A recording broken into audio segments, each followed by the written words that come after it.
All right, everybody. Happy Tuesday. This is Coach Lois with a special episode of Healthy and Wealthy and Wise. I'm so excited. I don't normally come to you guys on a Tuesday if you know my show and follow me.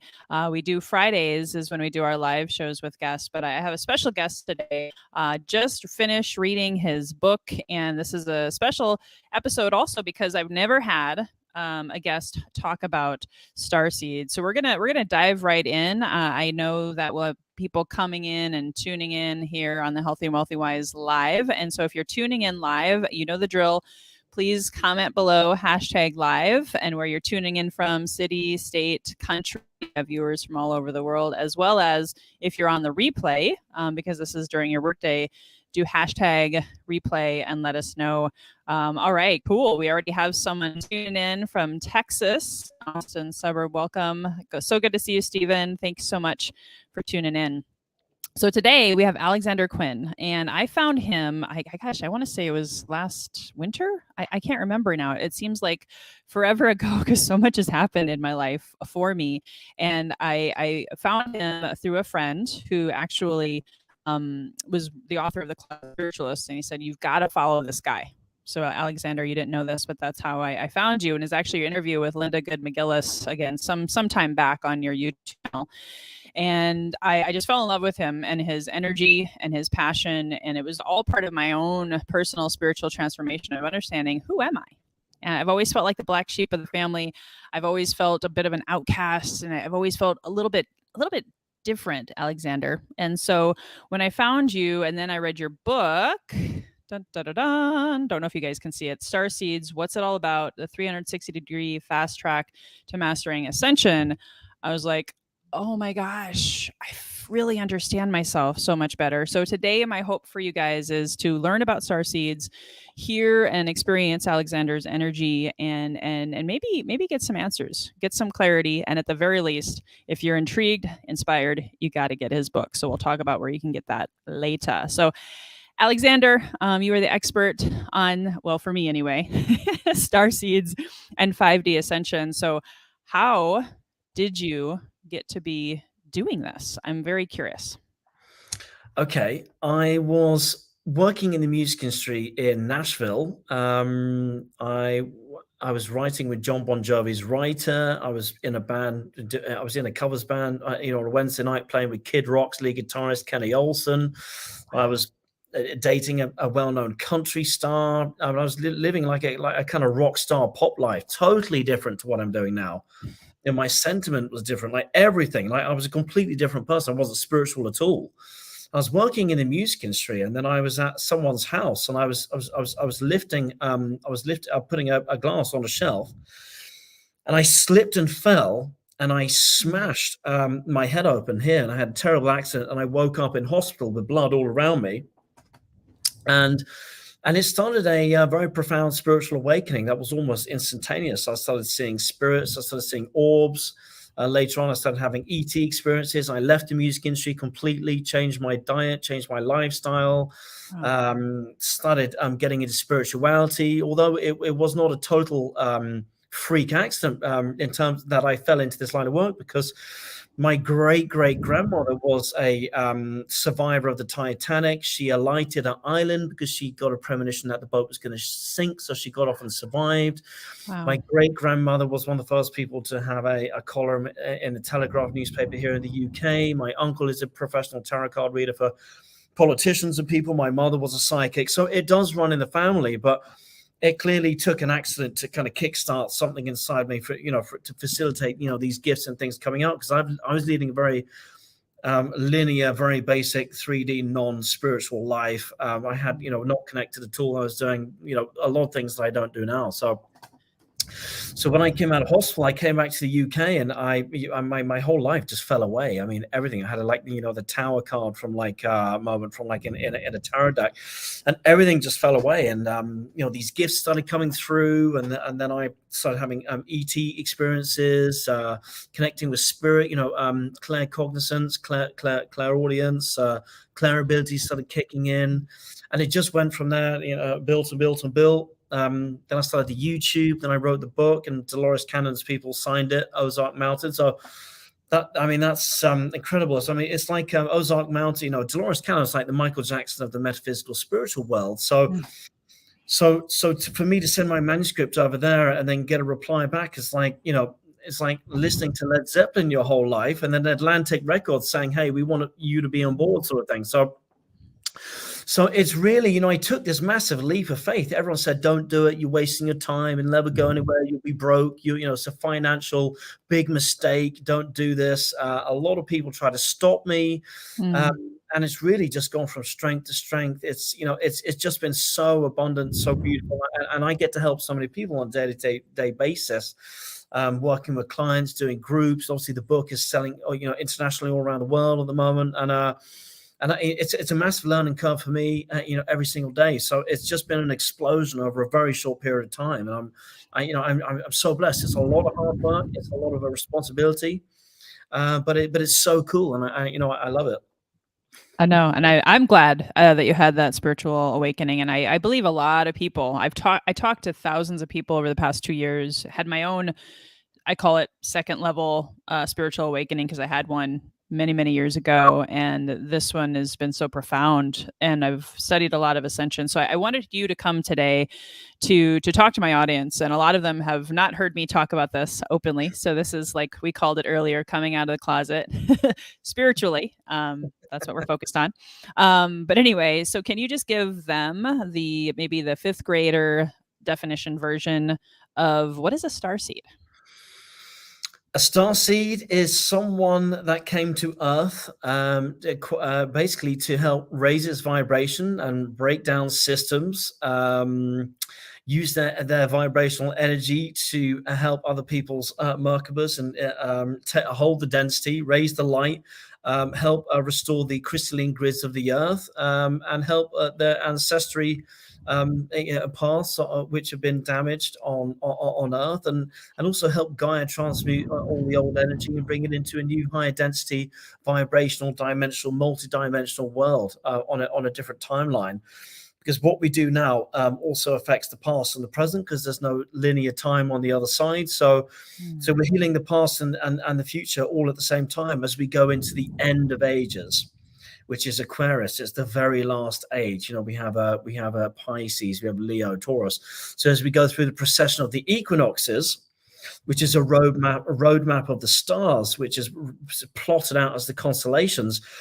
As you look up, where before the sun rises, in the eastern sky, I do believe it's the eastern sky. I think I've got it in my book, but that's where the constellation rises that we're currently in at this moment in time. And we're just coming into Aquarius rising at this moment in time, coming out of the end of the age of Pisces into Aquarius. It's the end of the ages. It's the last constellation. So it concludes a 20,006-year period.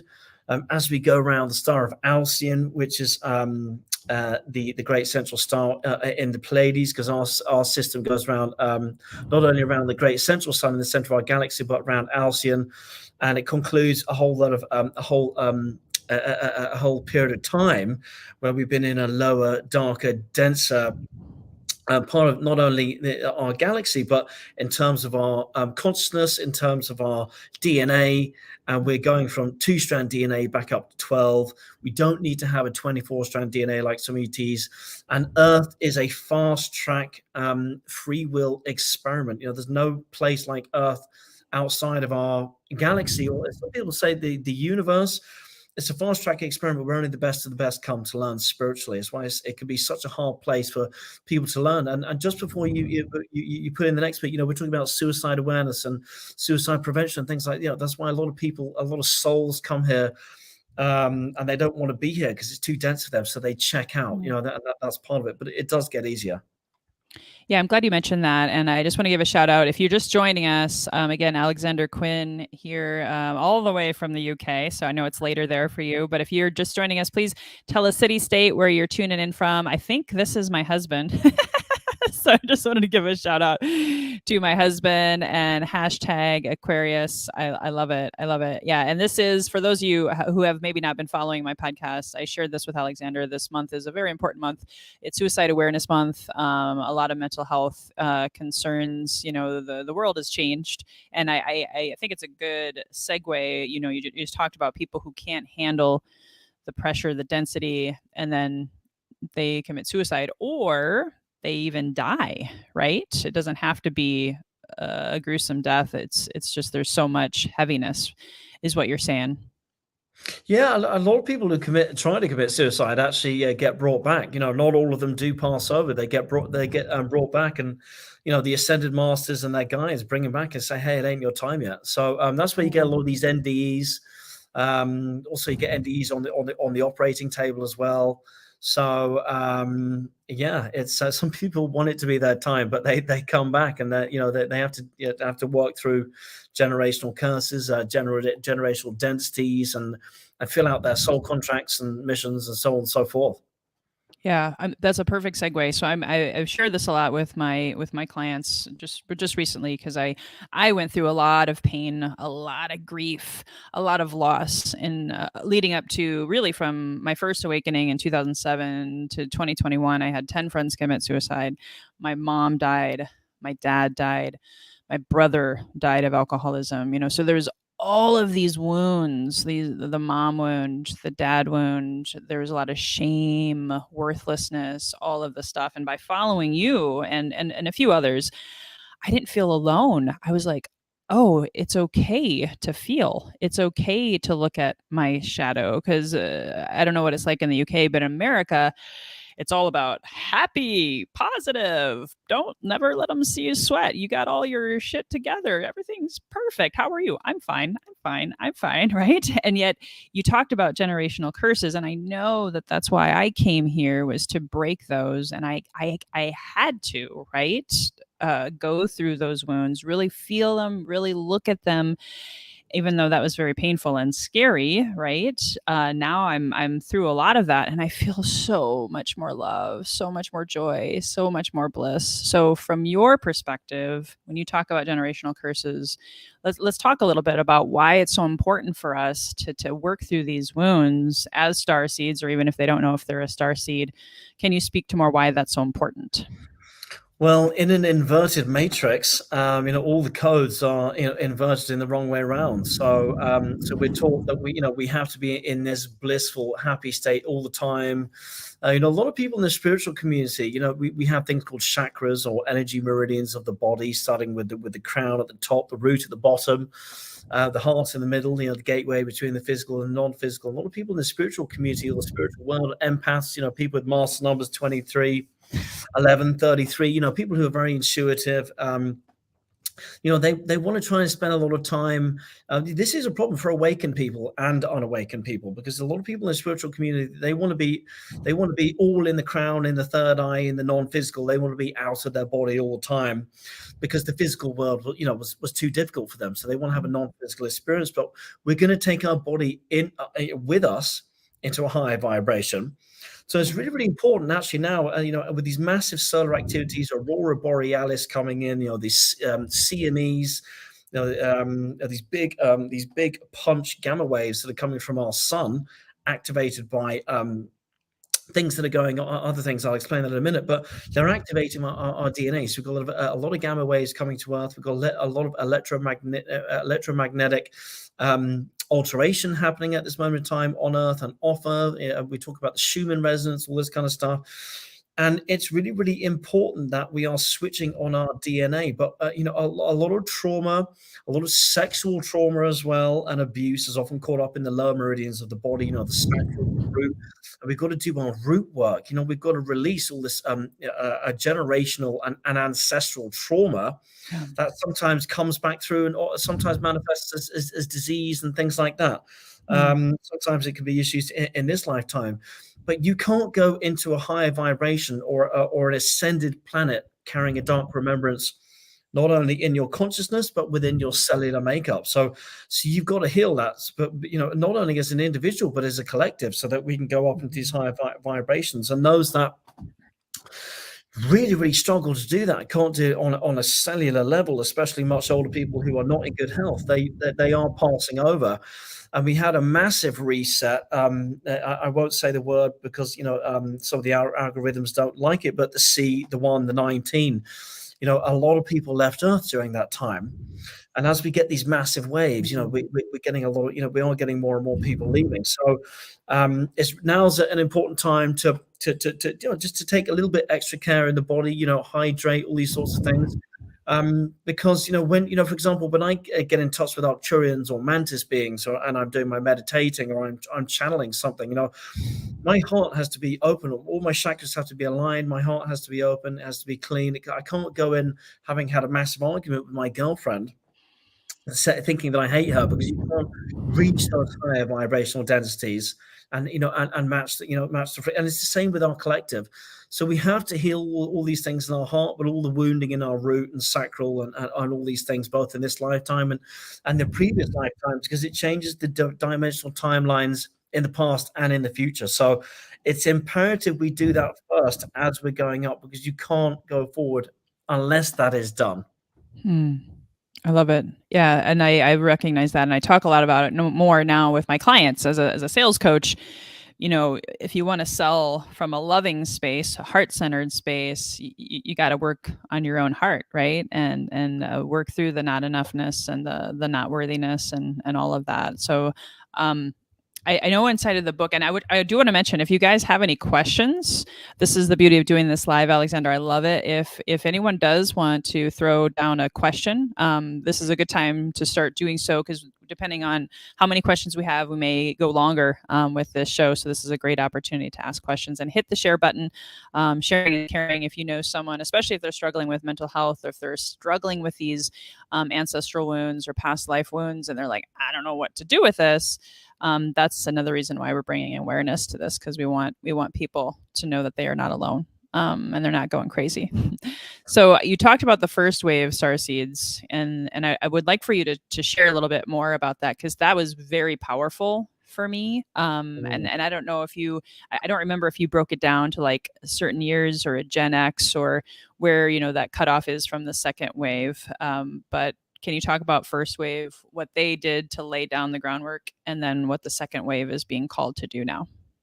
Yeah, and we also need to. I definitely we need to give Nancy Ann Tapp and Dolores Cannon an honourable mention, because Dolores Cannon was living on a Navy airbase in the '60s, in the late '60s, as a hypnotherapist, trying to work with people with smoking and eating disorders, and she was actually so prevalent, so efficient, so good at the work that she was doing. She went far beyond the consciousness into the super consciousness, and as she started connecting with ETs, past lives on this planet, lives on other planets, and increasingly as time went on, because after the years of Hiroshima and Nagasaki, an alarm bell went out into our galaxy from Gaia, the Galactic term for Earth. That was to say, we need to get a grip here, because this is the 6th time that we are giving Earth a go. And if we don't make it this 6th time, we weren't going to get through, and the Earth was basically going to be scrapped. So there have been 5 major extinction events on the Earth, and this is the 6th time that life is going to try and give it a go. So she noticed that as she was going into the superconscious of all these clients, as time went on, the first massive wave was in the 60s, and it was very prevalent for everyone to see in an obvious way, the Summer of Love, and 1967. That was the first really, really big wave. But Dolores Cannon started seeing that there was waves of people coming in. So the first wave was the baby boomers. The second wave would be around in their 30s and 40s, and then the third wave are much younger. So people probably in their in their 20s and below. And then you got the crystal children, you got the rainbow children, and now there's even a new term coming in, diamond children, who are the ones that are just being born in the years around this time. So the first wave had it the hardest. They were the souls coming into all these souls coming from Andromeda and all our local star systems flooding in, because the problem is that there are cosmic laws. You can't just come in here and start playing with the planet, because it's a free will planet. So how do you raise the planet's vibration without interfering with cosmic laws of divine non-interference and non-intervention? That's why we don't have ETs just landing all over the place, reptilians and angels just kind of showing up and going, yeah, hi man, woo, the party. So what they did was the Galactic Federation arranged for a whole load of souls to land here, unbeknown to various other, the Watchers, the Anunnaki, reptilians, and so on, other beings that were, had an influence on things that are already going here. And all these souls with very high vibration and coding already enveloped into their being started embodying human bodies, and then started working from the inside out. So it's kind of almost like a backdoor approach. So they're not actually interfering with free will and the cosmic plan. So we have all these waves of star seeds coming in. So these high vibrational human beings, who are empathic, who are very intelligent, who are very heartfelt, who are, often have master numbers, 11, 22, 33 in their life path numbers, in their destiny number, in their soul urge number. And they're coming in and they're breaking down systems, educational, the teachers that used to teach the children are, some of these starseeds are now becoming teachers, and they're changing educational systems, banking systems changing. The big reconstructing years, we're in them right now. And around 2027, we're going to start to see all of these changes really come into place. And the C19 years, I won't say the word, but C19, that was the first, that was like a sledgehammer coming down and cracking the nut. So the star seeds are coming in and doing all this work and changing everything up, but also vibrationally, and helping the crystalline grids of the earth and everything, and so on and so forth. And it's growing and growing and growing. And they're about people think there are anywhere for 400 million star seeds on the planet right now. I actually think there's more like a billion personally. So you're getting a lot of people waking up and this feeling like, I've never been here before. This is my first time being on Earth, so on and so forth. And, and hypnotherapists are seeing it when they judges, all colors, creeds, background, races, class systems, people who are, supposedly in rigid beliefs about religion, are going into hypnotists and going into super ego and saying, I've never been here before. This is my first time being on Earth. What am I doing here? And they're waking up and going, oh my God, that's not my personality, because my doctrine is I'm a lawyer. I brought up in a strict Catholic family. So you're seeing more and more of this. I love it. Yeah, I think we do have a question, and I wanted to honor that really quick and see if you have anything to share with us. And I apologize, when you're on Facebook, sometimes I can't see your face because of StreamYard, but or what your name is. So my starseed shows up as a mission realm starseed. These characteristics really show up throughout this journey. Thoughts? I'm trusting you know what that means. My starseed journey shows up as a mission realm starseed. These do you know what I don't know what I've never heard a mission realm starseed before personally. Usually when I'm working with the people, I do a bit more work to go a bit deeper and but we all have different soul contracts. We all come in here sometimes for a long period of time. Sometimes we come in as the black sheep of the family. We all have different missions and things that I don't know what a mission realm starseed is personally, but the black sheep of the family actually comes in to help dispel generational curses, ancestral wounding, healing, damaging, things like that. And that's why they stand out. They're actually the teacher for the family. They're the one who's different. And they're actually, they're the one who, they don't always, they're like, oh my God, this can't be my family, because why did I incarnate into this one? I'm so different. But actually they're the teachers, energetically breaking down all the patterns and stuff. Mission realm question from Gail. Andromedan starseeds are from the angelic. Yeah, Andromedan. The Andromedans work with the ascended masters. The Andromedans talk about Sananda, Jesus, as the favorite son. So people forget, they think the ascended masters, the ETs, the angelics, they're all different realms and they don't touch. They're all working together with each other, or doing different things in the background, and the veil is getting thinner and thinner. The reason the veil is getting thinner and thinner is because the electromagnetic the electromagnetics of the Earth are changing. The gravity of Earth is slightly changing. The poles are slightly shifting. And as the electromagnetics of the Earth changes, the veil comes down, and you can see beyond the veil, we become more multidimensional. Our clair abilities kick in, clairaudience, clairsentience, claircognizance, and all the rest of ones. We, more of our DNA becomes awakened. We go from 2-strand DNA up to 12-strand DNA. We have 24 chromosomes. The 24th one is actually quantum, linked to Lemuria and the Pleiadians. And that 98% of DNA, which supposedly scientists just think is junk, is starting to switch on. So we're embodying more of ourselves. So it's a remembrance going back to who we were. It's not going back to something new. I love that. Yeah, it's all about remembering who we truly are and return to love. That's one of my favorite quotes is, we don't always, it's not fear really that is the fear of the darkness. It's actually the fear of our light and being able to absolutely. Pack all of that and to shine our light. That's why, guys, if you're curious, like Lois, this is a different topic on healthy and wealthy and wise. Well, for me, this conversation was a lifesaver. If a year ago, I was a binge drinking workaholic. I thought my marriage was, going downhill fast, and I actually hated myself because I was that black sheep of the family, right? And I didn't understand all of this energy and all of these feelings and these dark thoughts, and so I had to go do a deep dive within. And that's why my spiritual mentor recommended Alexander's channel, because it was so comforting to know that not only am I not alone, that there's other people out there, but in your book, you talk about ET phone home. We are not alone. We're never alone. And that was so comforting, Alexander. So I don't know if you can maybe speak to that a little bit of how do we tap in?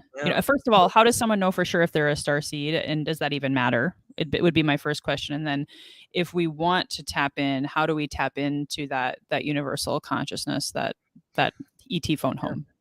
Well, and just before we get there, I just want to finish off the thread we were talking about, because in an inverted matrix, everything's been flipped upside down so that we're in a lower density. We're not allowed to feel.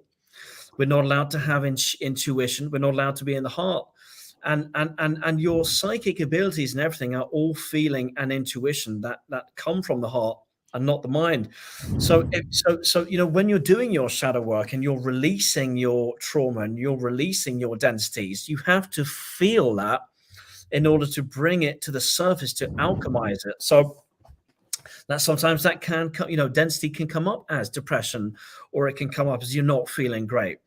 And it has to come up and out to alchemize it. So the more you suppress that, it stays in the body, and eventually, your body's not in ease anymore. And when your body's not in ease, you go into dis-ease, which is disease. So all of that trapped emotional trauma and energy gets into the meridians of your body, and it creates cancers and all these sorts of things. So it's fine to say you feel depressed, all these things, to talk it out, because as you speak, you're spelling, and also it releases it from your subconscious. And also there are creative ways that you can get your depression and your anxiety and all these things out. And as you create, you heal. So that's why you get a lot of songwriters who write about all these things, because as you create, you heal. Healing. So it's really, really important to get into your feeling, because when I'm tapping into, I do readings for clients. I use my third eye to see into what is going on, but I don't use my head. I use my higher heart intelligence. It's a feeling, not a thinking. The two are very, very different. It's like the ego and the higher self. There's a battle there, the intuition. So, going on to, how do you know you're a starseed?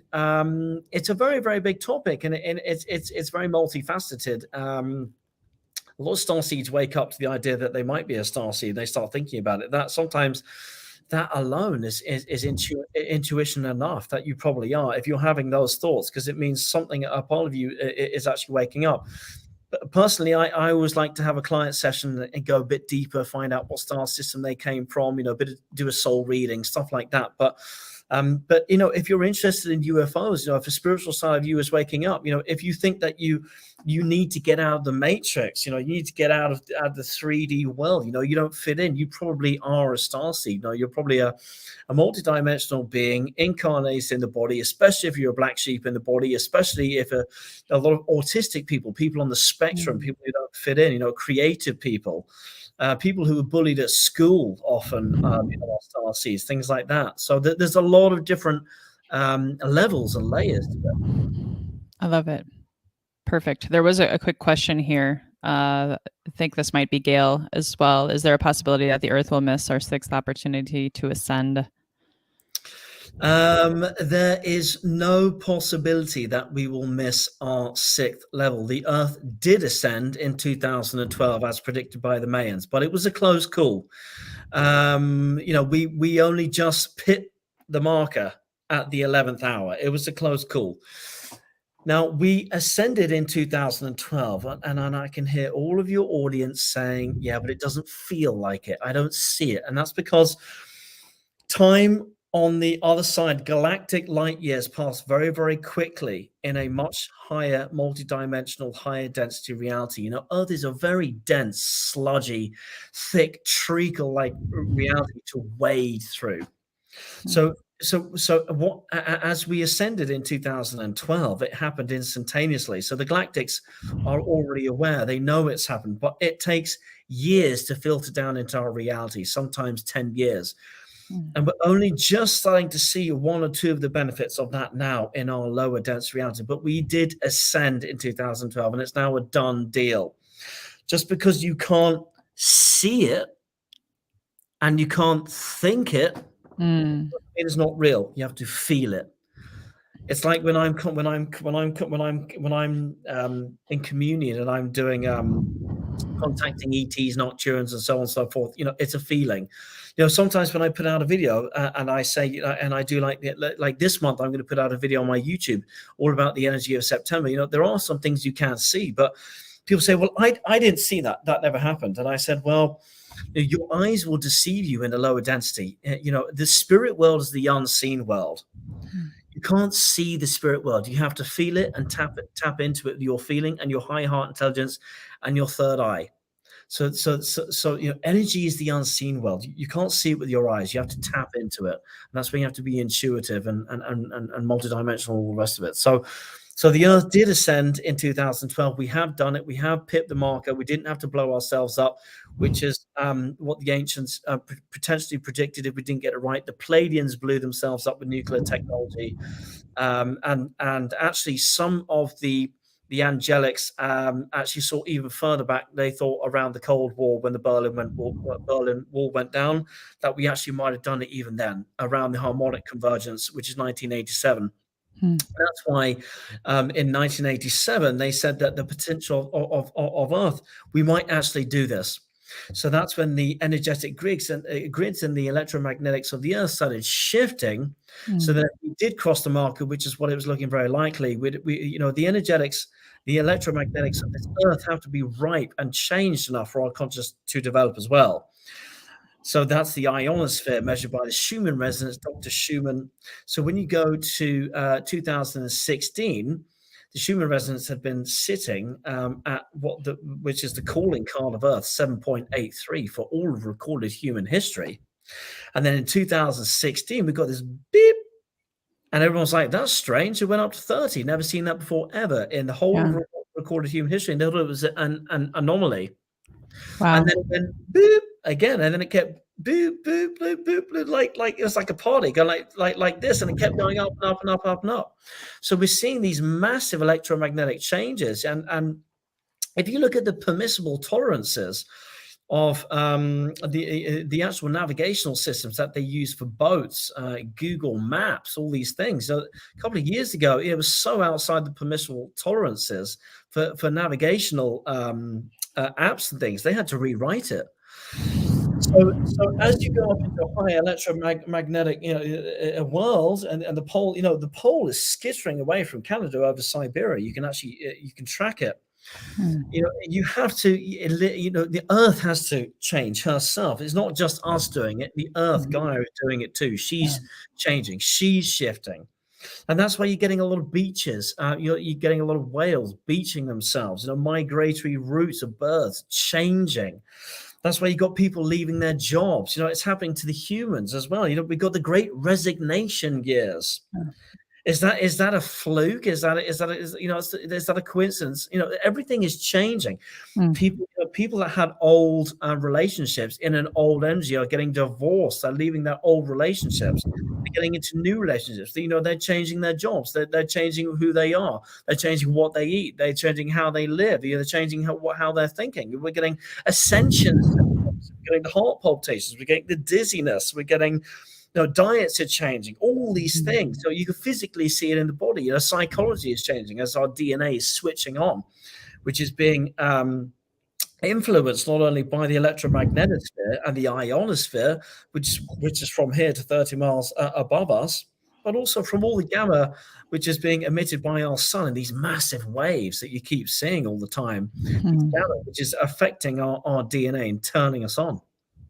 I love it. Oh my gosh. My third eye is firing right now. I'm just so excited. You have no idea. I love hearing this. I'm geeking out over here. Thank you so much. Because when I think about 2016 too, that was a massive year politically for the US. There was a lot of people dying. Prince died that year. There was a lot of, I think, the intensity of the Schumann resonance, right? And correct me if I say improper terms because I am newer to this, a lot newer than you, but the light, like even the solar flares, is putting a light on the Earth's shadow, right? And forcing us to all, I think, go within and start questioning, yeah, why am I here? Why am I triggered by that president or that event or that thing, right? It's all coming bubbling up to the surface. Absolutely. Well, look at the Me Too movement, for example.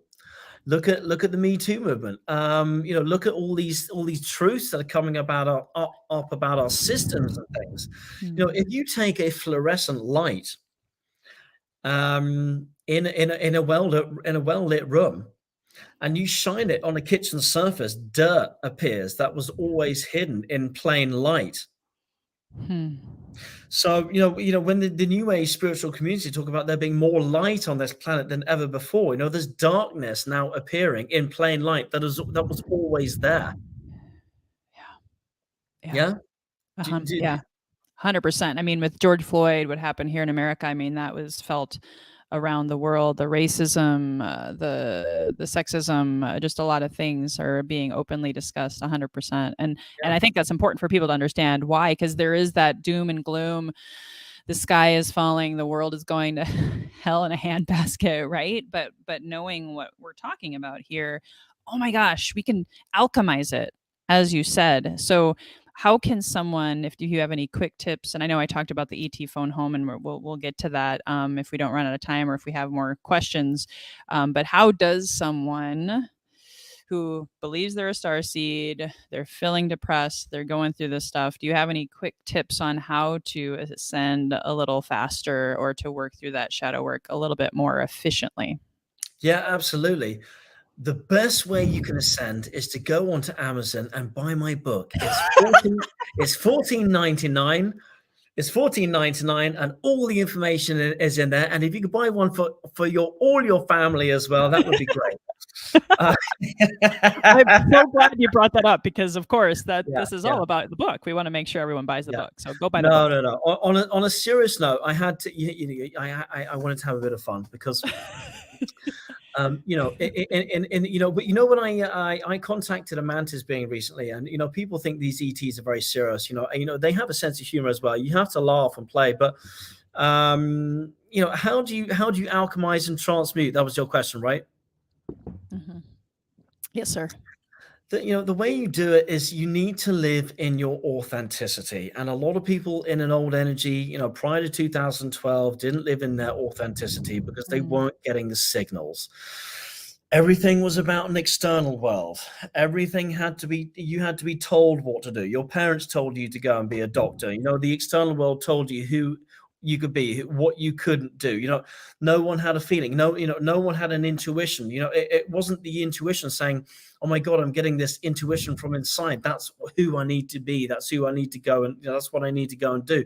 No, it was everything in an inverted matrix the other way around. The external world always telling you what you had to go and do. You had to go and do a 9 to 5 or whatever, or something that, it wasn't in your authenticity, as opposed to your creation being coming from the inner world first, and then manifesting out and influencing your external. It was in an old energy, always the external, creating your reality, and then influencing your inner world. So we're coming out of that inverted, reality matrix now, and it's about people living in their authenticity and chasing what is their highest excitement in life. That's why, if you look at some of the biggest entrepreneurs, like you look at Mozart, Beethoven, all these people, Van Gogh, all these great painters, thinkers, the external world didn't dictate to them, who they were going to be. It always started within them first, and they knew it, baby. And then they pushed that out to the external world because they had all the codes inside them. So it's about living in your authenticity. It's about speaking your authenticity, flipping the inverted matrix round so that you're manifesting from the inner world first. It's about releasing the ego, listening to the higher self, creating the world that you want first from the inner. And it's about eating a little bit lighter, staying more hydrated, exercising a little bit more, and being more in the heart. Because as we go up into these higher energies, we can feel a bit schizophrenic. We can feel a little bit more. We can feel a bit crazy. And we get into the head, and the ego doesn't understand these higher multidimensional energies. So what does it do? It panics. So the ego starts panicking. Oh my God, I don't know what to do. I'm panicking. I don't understand the new me. I don't understand the new me that's coming in. I feel like everything's falling away. Oh my God, what am I going to do? I'm panicking. I'm going to start medicating. I'm going to start smoking. I'm going to start drinking. All the stuff. So you got to go in the heart, because the higher heart intelligence is the root that's going to help you diagnose where the next step is. And for people who don't know how to do that, I use Ikigai. Ikigai is something that, go and look it up. It's spelled IGKI, something, whatever. I'm dyslexic, but I got it. It's IKIGAI. I'm actually adding it inside of my membership community because I totally resonate with it. It makes so much sense. Keep going. Yeah. So just from, if you can't intuitively feel into, where you're going next in a higher energy, as you get into your authenticity, use Ikigai. Look at your soul urge number, look at your life path number, look at your destiny number. If you don't know how, Google it, do the work, research it. Look at Ikigai. If you cross these different things, it gives you your passion, your mission, your vocation, your profession. And when you have these 4 themes all together and they dovetail, you get your new multidimensional 5D self, your pure authenticity, whether you go and work for another company or whether you start up your own business. So that's a really great thing to go and look it up. Go to Google images. I know everyone says Google is evil, whatever. I don't care. Go and get on Google, because it's a tool you can use that will help you get to what you want. Use evil to help you get to where you want to go, and click on Google Images and get Ikigai up and look at the possibilities. And if not, on a serious note, do read my book. Look at star seeds, people coming to Earth. The old systems falling away, the new system, and how that works scientifically, metaphysically, spiritually. Why we're waking up, because there's a lot of science in there as well. I love it. Yeah, I just have to give a shout out to that, because reading the book helped me. And you did a quick research before we hopped on the show, but knowing that I'm deeply Andromedan, Orion, Canis Major, I don't know what that means yet, but then the Arcturian. Oh my gosh, I'm like a badass. Like, I really love myself even more now. I'm like, oh my gosh, this is amazing. I got to go research this. Yeah, you have a lot of Andromedan traits. Yeah. Yeah, and to know thyself, like you said, we're so used to being told who to be, how to be, what to wear, what not to wear, right? There was that reality TV show. It's just like keeping up with the Joneses. I see a lot of comparison is where the depression comes from. And even for myself, comparing myself to, their spiritual gifts are faster growing and better than mine. There must be something wrong with me, right? Because I was looking outside myself for the answers. And I love what you said about how this time is really forcing us to go within. And know thyself is so important. Like 80% of the world's population, 90% of the world's population, they spent lifetimes working in the wrong jobs, being made redundant and then going back to the same jobs. Spent lifetimes eating the wrong foods, being in the wrong relationships, because if you know thyself, you wouldn't do that. Do you know what I mean? So this is why some of the greatest artists, some of the greatest entrepreneurs, some of the greatest musicians, songwriters, they really knew who they were on a heart level, and then they put that art out into the world, and it resonated with so many people because it was real. No, they felt it in the heart, they felt it in here, and that's why people bought I don't know, like millions of copies of Joshua Tree by U2 or whatever, or a picture by Van Gogh's Starry Night, or these creations. Yeah, that's why I was a huge Prince fan. In fact, if you go to my profile right now, the Prince cover photo, his quote is, "Despite everything, no one can dictate who you are to other people, and if you know thyself, you don't care what other people think." Right, Alex? I mean, you want to be a good brother, sister, human, family member, and it is all about returning back to love. But if you love yourself so much because you truly know and own who you are, would the world peace would happen like now if everybody deeply loved. That's a very true statement, but it goes beyond that. It's actually it is important to, but if it's not, you don't care what other people think, but more importantly, what other people think doesn't affect you anymore. It doesn't override you. That's it. That's a great way to put it. Because and this is a word some people in the spiritual community don't like, but I like to use it because you're in your sovereignty. And I know it's a word that comes from politics. It's a 3D man-made word. It's not a galactic term, but or you could say you're in your own power. And that's when you have compassionate detachment, observational neutrality, and you're not getting triggered by everything. You're in balance. You're in balance, like the masters, like Jesus. Yes, because those triggers, and I can speak to this autobiographically, as they takes up so much headspace. Like you can't see the forest for the trees if you're, in that trauma loop over and over and over again.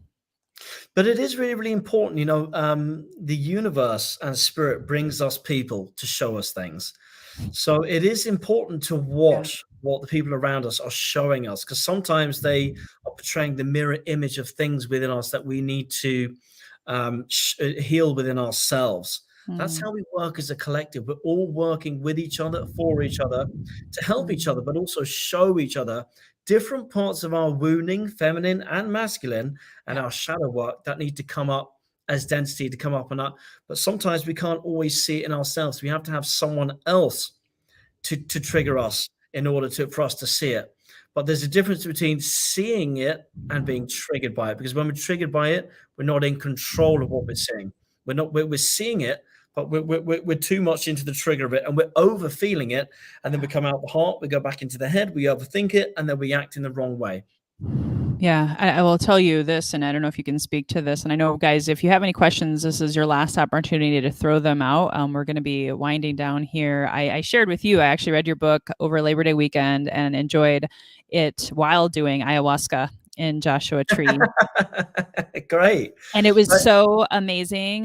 We call her grandmother ayahuasca. It was like, I wish I had popcorn because I felt like I was at the movies, and it showed, and this has happened actually under mushrooms as well. I'm a huge fan of shamanic healing with plant medicine. I think plant medicine's making a huge impact and comeback right now because of this ascension process. But I saw my whole life flash before my eyes, all the villains, all the heroes, all the signs, and the teachers, I call them now, even the most painful, traumatic events were such invaluable teachers for me, and were very humbling. And I cried and I cried and I cried, and I got it into the cellular level. I felt like I was being recoded to then now be way less triggered and just love my family so much, love any past people who betrayed me, just say thank you so much for the lessons. So that was one of my biggest awakening experiences. It's important to love yourself.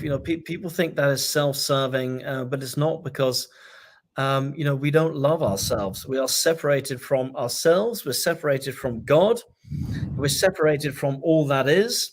And we don't love ourselves. And that's why we constantly have to be infatuated about having someone else in our lives to feel whole, because we can't feel whole first. Yeah. Amen to that. Yeah. Loving yourself is the key to loving others unconditionally. Absolutely. If you can, what is it? That guy RuPaul says, that drag queen guy said, if you can't love yourself, you can't love nobody, or something like that. I don't know what he says, but I'm probably going to get into terrible trouble for being a spiritual teacher and watching RuPaul now. I'm used to it. Well, I know we haven't even talked about ice cream yet, or your favorite food. And I guess there's one more thing that I had, since I don't see any other questions from the audience, because we talked about it before the show, and I think this is a powerful message, because we here in America also have had leaders, you love them, you hate them, right? Like our presidents go in office and they come out 8 years later and they look like they've aged like 100 years. And you guys just lost Queen Elizabeth, and I know that is a big deal in the spiritual realm. It's also a big deal globally. Everyone's mourning that loss. So any insights you want to share around her death that you've noticed or seen? Well, it's a big deal in the spiritual world, because the spiritual world has a very clear view of the Queen, and it's not positive. And of course, some of these older bloodlines have created atrocities in lower densities, but it's really, really important now, as we go up as we observe our countenance and go up into a higher vibrational new awareness, that we're promoting those emotions that are what people call 5D and not 3D.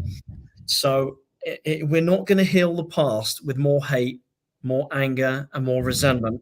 That's not where forgiveness and healing start. Forgiveness and healing start at acceptance and forgiveness. And that's where the real healing starts. So we have to park whether or not we like someone or not. And we have to move into those higher dimensional frequency emotions to heal and release and alchemize. We don't do it with hate, vitriol, whatever that person did, because you can't alchemize hate and atrocities with more hate. Yeah.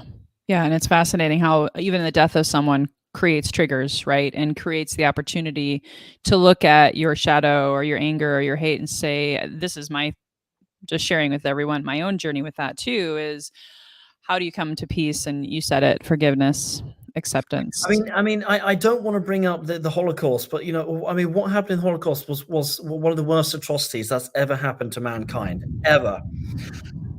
And I read a book by a survivor who was at Belsen, and a lot of them died from the trauma. And he said, he and a whole lot of other people that he knew, that eventually they had to find some level of forgiveness in their heart. Otherwise, a lot of people committing suicide. The trauma, they had to release it in order just to live into old age. You have to release these things in the end. And people have a lot of ideas about who's good, who's bad. People in the hierarchy, big corporations, royal families. Yeah, there's a whole lot of density and darkness and things there, and stuff that that's not been helpful to mankind. But we don't move forward into an ascended planet by propagating more of the same. We have to alchemize it with forgiveness and love. Otherwise, it stays in our hearts.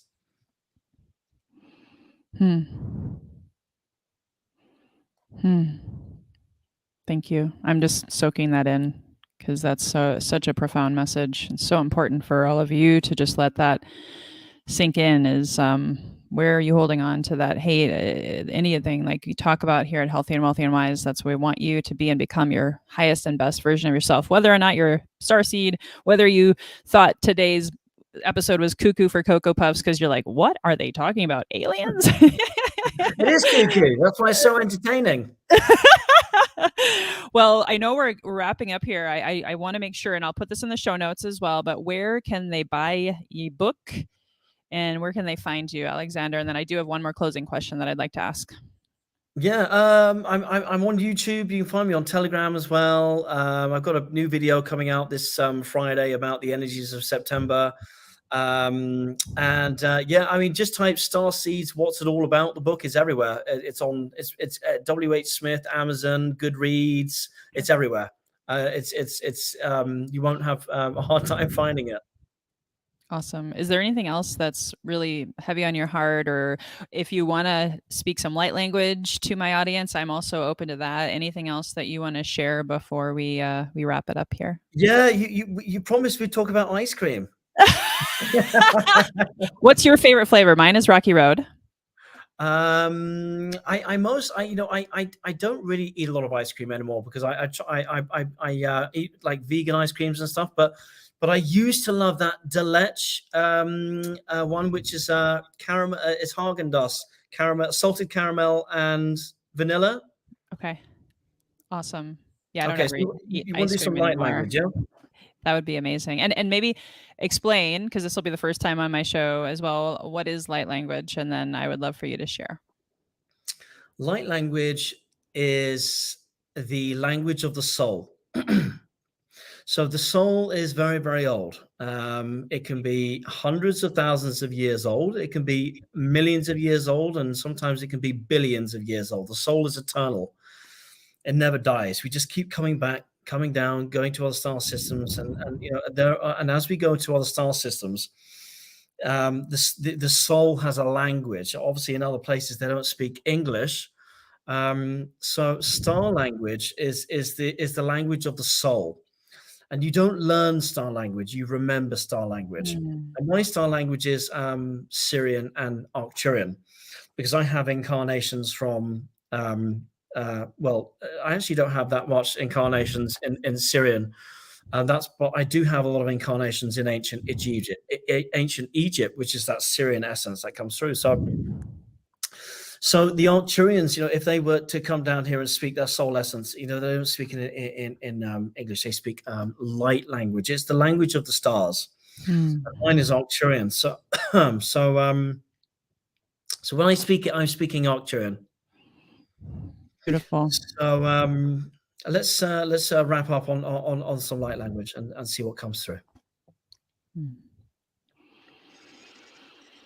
Itika shaka bawash nika shati baba shaka oa tia wat maka shati ba amba wakati shinika kashatia wambatia dan dan dan da. Thank you. Basically, thank you so much for having me on, and it's a joy to bring the energies from the heaven down and connect to you all. Beautiful. I want to ask you the same closing question that I ask every guest. It's very simple, very brief. And first of all, thank you so much again for gracing us with almost a whole hour of your time. Guys, please get his book. Even if you're just curious, it could blow your mind and change your life. And for us and our family, it's added so much more value to know thyself and to really do a deep dive into this message of the star seeds and the ascension that we're going through together as a collective. It'll definitely help you pass time if you're stuck on a train, for sure. At the very least, and then you'll have people looking at you funny while you're sitting there with that book. Anyway, so when you hear the phrase, Alexander, healthy and wealthy and wise, what does that mean to you? Healthy, wealthy, and wise. Yeah, that's a really, really good question. Healthy, wealthy, and wise. It sounds to me like that's someone who is in their authenticity and does know thyself. Because if you're in your authenticity and you know yourself, then you're in good health. And if you're in good health, you're vibrating at a high level. And if you're vibrating at a high level, you tend to be connected to your soul. And if you're connected to your soul, then you're connected to things that are going to bring you abundance. And if you're connected to things that are going to bring you abundance, then that means you're manifesting. And if you're manifesting, then that means you're actually actively in alignment with your highest excitements. And if you're thinking, if you're realigning to things that are your highest excitements, it means you know thyself, and you're actually creating it from the inner to the external world. So you could say you are your multidimensional star being self, and you're manifesting, but you're controlling your reality. You're bending it not only to help you and help others, because when you are in service to yourself, that's when you can be in service to others. So in helping yourself, you're helping the world. And people think it's the other way around, because in an inverted matrix, they would say that's selfish. But if you're in such a bad state, you can't help anyone else. You can't even help yourself. You can't help anyone else. So it sounds to me like your slogan sounds like a starseed who's in their power. I love that. I love that. I love that. Thank you. Thank you so much. Yeah, put your oxygen mask on first, they say on the plane. So why don't we do that every day for ourselves to help the collective? So thank you, Alexander. Everyone, please, if you saw value in this show, hit the share button with your community, and we'll be continuing this month of suicide awareness, mental health, and supporting this galactic family, now that I can say that openly on my show, and really truly living your best health, your best wealth, your best wisdom. I'll have more monologues this week, and an amazingly powerful guest with her suicide awareness topic next week, Friday, September 23rd. So until next time, guys, here's to your best health, your best wealth, and your best wisdom. Bye-bye for now.